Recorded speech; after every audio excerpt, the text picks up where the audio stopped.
Où se trouve l'erreur dans cette phrase? She said me the truth. Ce que vous voulez dire ici, c'est elle m'a dit la vérité.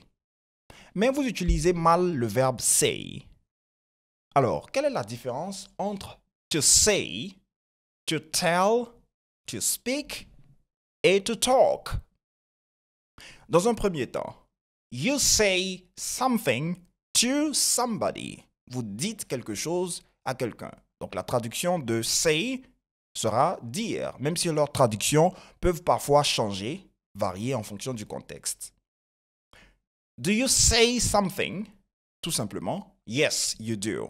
Let me say something. Ça fonctionne aussi comme ça. Mais est-ce que vous dites quelque chose à quelqu'un sans utiliser une préposition? Non. Donc, lorsque vous voulez utiliser le verbe say, il faut qu'il soit suivi de la préposition to.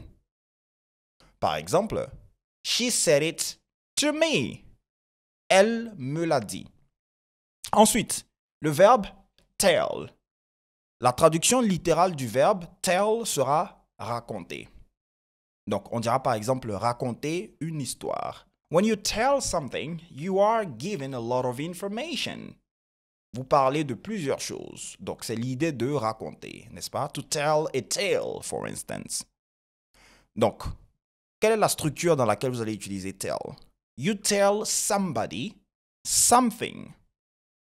You don't tell something to somebody. On ne dira pas, par exemple, tell it to me.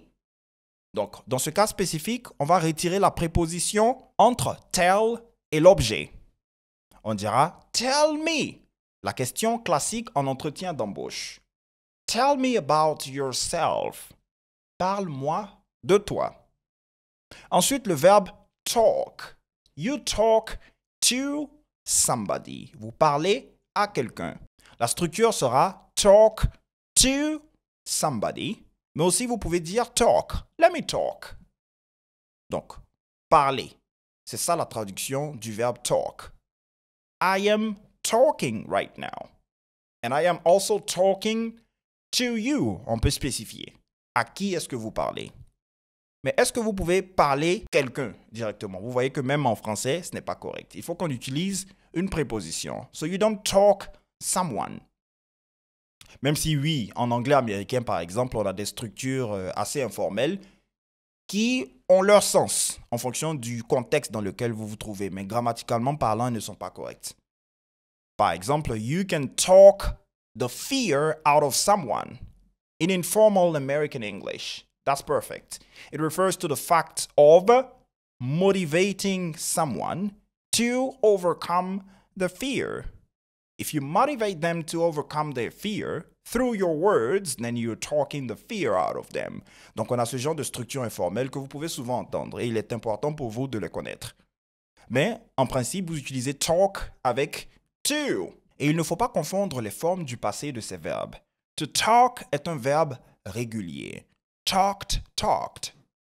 To tell est un verbe irrégulier. Told, told.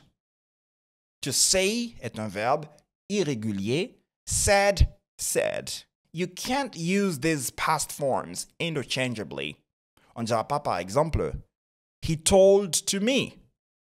He talked to me about. Mais avec tell, vous pouvez dire tout simplement whatever is said. Donc, he told me, and then you mention it. He told me that.